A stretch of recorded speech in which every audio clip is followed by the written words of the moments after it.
সংসার জীবন মানেই এক অদ্ভুত জীবন। এখানে যুদ্ধের শেষ নেই।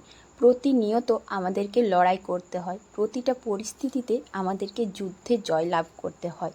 আর এই যুদ্ধে জয়লাভ করতে গেলে আমাদেরকে সংসার জীবনে জানো তো নানান ঘাত প্রতিঘাত পেরিয়ে আসতে হয়। সেই যে আমরা সকালবেলায় প্রতিটা মানুষ ঘুম থেকে উঠি, ঘুম থেকে উঠে যে চোখটা মেলি, সেই চোখ দিয়ে যখন আমরা তার চারিদিকটা দেখি, তারপরেই শুরু হয়ে যায় আমাদের সুন্দর সকাল থেকে একটা যুদ্ধের লড়াই।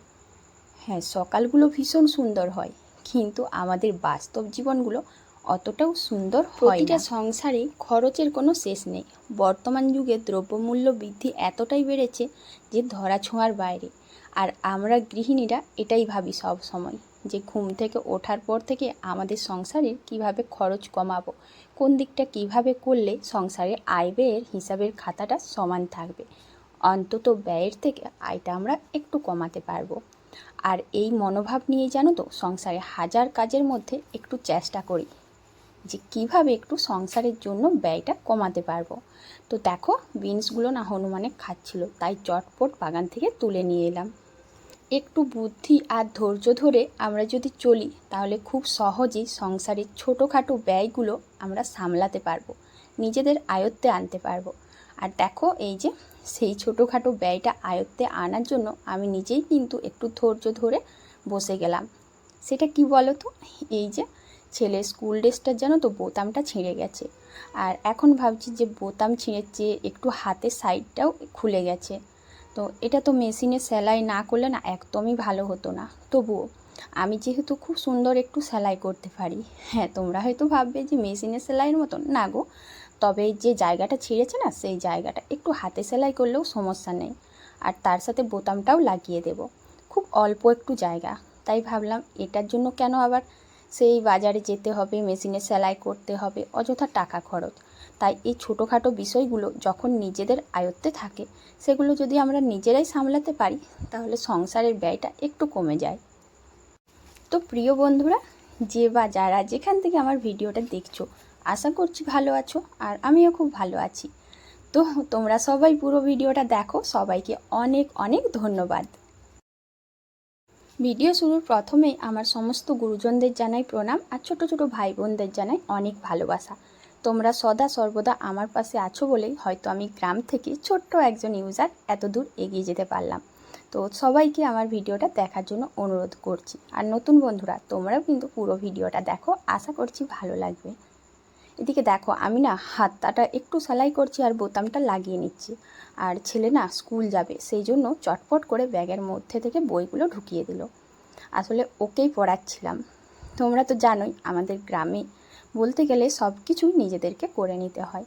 আর এটা টিউশন ওটা টিউশন এসব দিই না, সেই জন্য ছেলের দায়িত্বটা আমিই নিয়েছি। যতদিন পারছি, যতটুকু পারছি নিজে একটু চেষ্টা করি।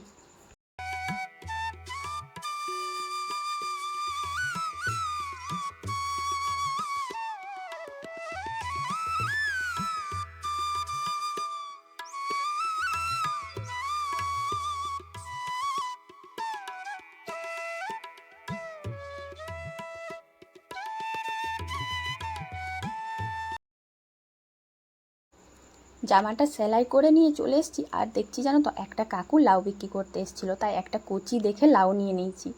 এখন সেই লাউটা কলপাড়ে বেশ ভালো পরিষ্কার করে ধুচ্ছি। কি বলো তো, আজকে তো শনিবার, নিরামিষ করব। আর লাউ পোস্ত লাউটা না পরে ধোয়া যায় না, পরে ধুলে অনেক জল হয়। আর সেই জলটা যখন আমি পোস্তটা বানাবো বা তরকারি বানাই, তখন এত জল বেরোবে, দেখবে অনেকটা গ্যাস খরচ হয়। তাই লাউটা জল দিয়ে প্রথমে যদি ধুয়ে কাটি, এই সমস্যাটা হবে না, আর খরচটাও হবে না। সংসারের কাজ, ছেলেকে পড়ানো, সব কিছু মোটামুটি করে নেওয়ার পর এরপর আমরা কিন্তু সেই আসল জায়গায় পৌঁছে যাই, সেটা হচ্ছে আমাদের রান্নাঘর। আর রান্নাঘরে যেতে কিন্তু একটু শুদ্ধতা দরকার। সেই জন্য দেখো তাড়াতাড়ি স্নান করে নিয়েছি। আর আজকে জানো তো মাথাটা একটু শ্যাম্পু নিয়েছি, সেই জন্য একটু চুলটা শুকনো করছি।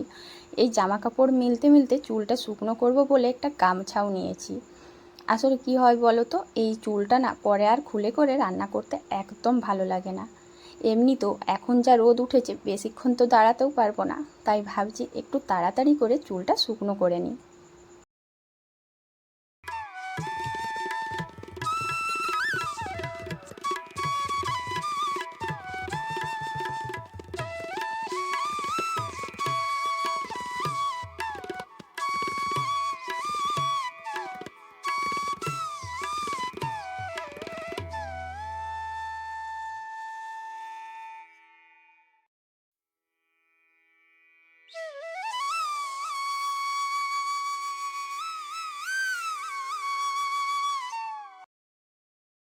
তো জানো তো বন্ধুরা, কয়েকটা দিন ভীষণ ব্যস্ত আছি, টাইম করে না পারছি ভিডিও দিতে, না পারছি কারোর ভিডিও দেখতে।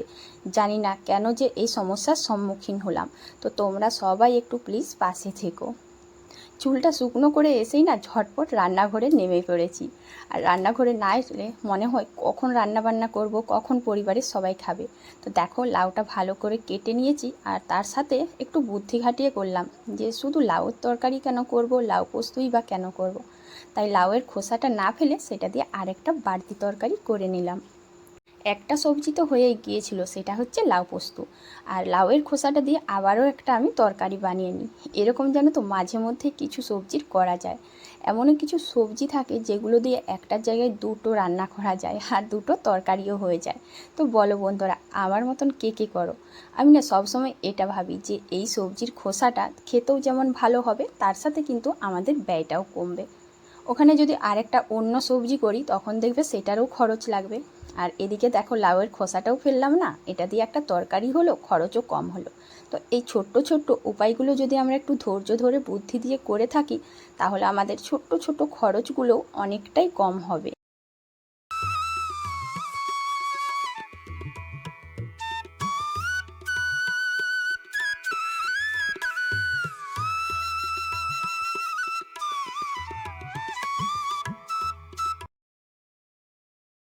দেখো লাউ পোস্তটাও খুব তাড়াতাড়ি হয়ে গেছে। আসলে লাউটা আগেই ধুয়েছিলাম। জানো তো সব কিছুই আমাদের শেখা, একজনের কাছ থেকে আরেকজন শিখি। আমিও প্রথম একটু ভুল করতাম, লাউটা পরে ধুতাম, তারপর দেখেছি যে না, এটা অনেকেই কিন্তু করে, লাউটা ধুয়ে নেই। তাই আমিও লাউটা অবশ্যই আগে ধুয়ে নিই, এতে কিন্তু খরচটা বেঁচে যায়। আর তার সাথে লাউয়ের খোসা দিয়ে আরেকটা সবজি বানালাম। তো উপায়টা মানে আমার পদ্ধতিটা কেমন লাগলো জানাবে। রান্না করতে করতে হঠাৎ দেখি বাগানে হনুমান এসছে, আর ভাগ্যিস বিনসগুলো তুলেছিলাম, না হলে ব্যাস সব খেয়ে নিত। সময়ের কাজটা সময়ে করেছিলাম বলে বিনসগুলো পেলাম, না হলে সেগুলোও খেয়ে নিত। তো বন্ধুরা, এতক্ষণ পর্যন্ত ধৈর্য ধরে যারা আমার পুরো ভিডিওটা দেখছো, অবশ্যই একটু কমেন্ট করবে কেমন লাগলো। যারা যারা লাউ খোসা আর আলু ভাজা একসাথে খাওনি, তারা কিন্তু অবশ্যই এটা একবার খেয়ে দেখবে, কেমন লাগে সেটা কিন্তু জানিও। তো এখন সবাইকেই জানাই শুভ বিকেল, সবাই ভালো থেকো, টাটা।